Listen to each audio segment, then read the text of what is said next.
that Panama game is going to be no joke. They need to win that game. That's why I don't think you start your A, because your B squad can handle a bit more physicality. The national team. We've got like 3 minutes. Okay, so U.S. We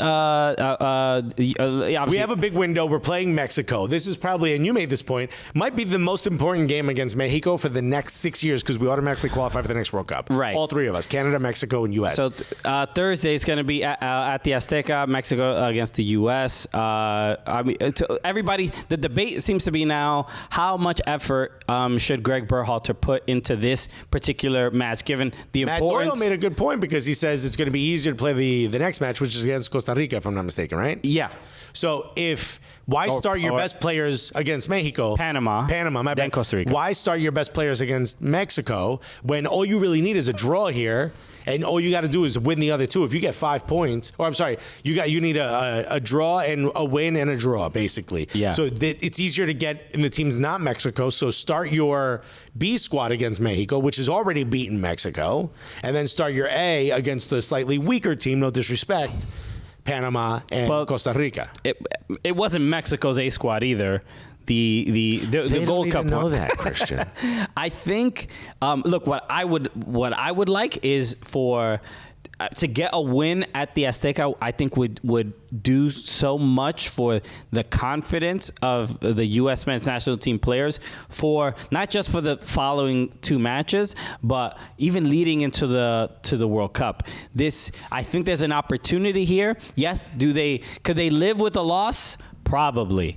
A draw would be ideal. As long as they play well. If they play badly, if they get wiped, yes, if they because get washed, there's no guarantee. Because that Panama game is going to be no joke. They need to win that game. That's why I don't think you start your A, because your B squad can handle a bit more physicality. But we lost to Panama away, and they're in a more dire situation.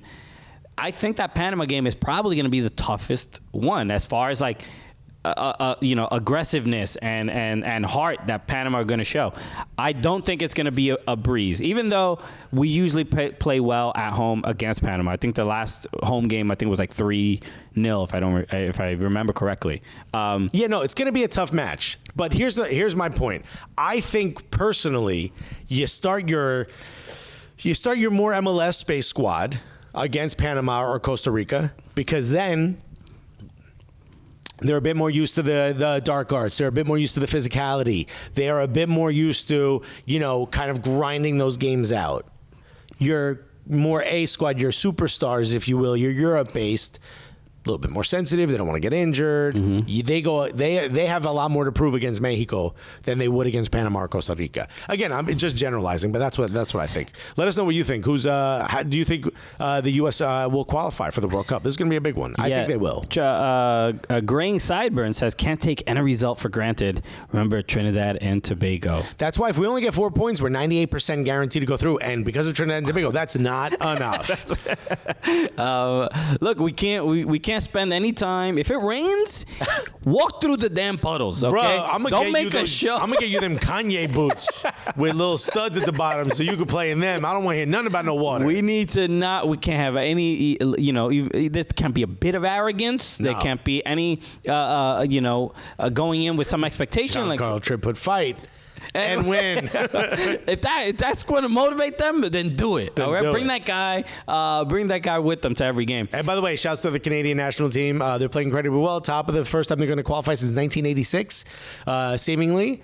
Please beat Costa Rica. Have they officially qualified? Not yet. They have to beat Costa Rica. I think they need 1 point. But if they beat Costa Rica, that helps us. So beat Costa Rica. Okay. We'll see. The huge matches. I mean, I'm hoping that. What do you think the results are going to be? How many points do we take from this window? 5 to qualify. 4, 98% of the way there. So my biggest concern overall is we're literally running late now. My biggest concern overall is Weston McKennie being injured, and then also now we know Brendan Arrington is also injured. I think it would be a miracle, and I'm not even using that word. I'm not exaggerating. I think it would be a miracle to defeat Mexico, given the players that are unavailable for the U.S. So I think 4 points is probably what we'll get. I don't think the U.S. is going to beat Mexico. We get 6 points. We beat Mexico in La Azteca. We beat Panama. Actually, you know what? We get 7 points. We draw against Costa Rica. Interesting. Okay, I love this this deep analysis. 7 points. You're giving us. And you want to know exactly why? You want to know why? I'll give you. Thomas just said walk into CONCACAF with some big dork energy. Hey, why do you need to be bigger if you're already at Wales? I'll give you the exact same reason. The specific reason why I think we're going to get 7 points. When you look at the squad, when you look at Greg Berhalter's system, when you're playing teams like Mexico, Panama, and Costa Rica, the one thing you have to remember is that we said so, right? Okay, and interesting. Right? Yeah. All right, this is why you tune into this program, right? Football Ramble watching this, like, oh, so that's how it's done, huh? Okay, hire us, Sky Sports. Colombia shit the bed, so U.S. my team going to the World Cup. Let's go. 4 points gets it done. No, 4 points gets us 98% of the way there. And if you've ever been with a significant other, 98% of the way there is not enough. They're gonna be talking about you at brunch, my G. You gotta see it through, my boy. You gotta walk over the line, my guy.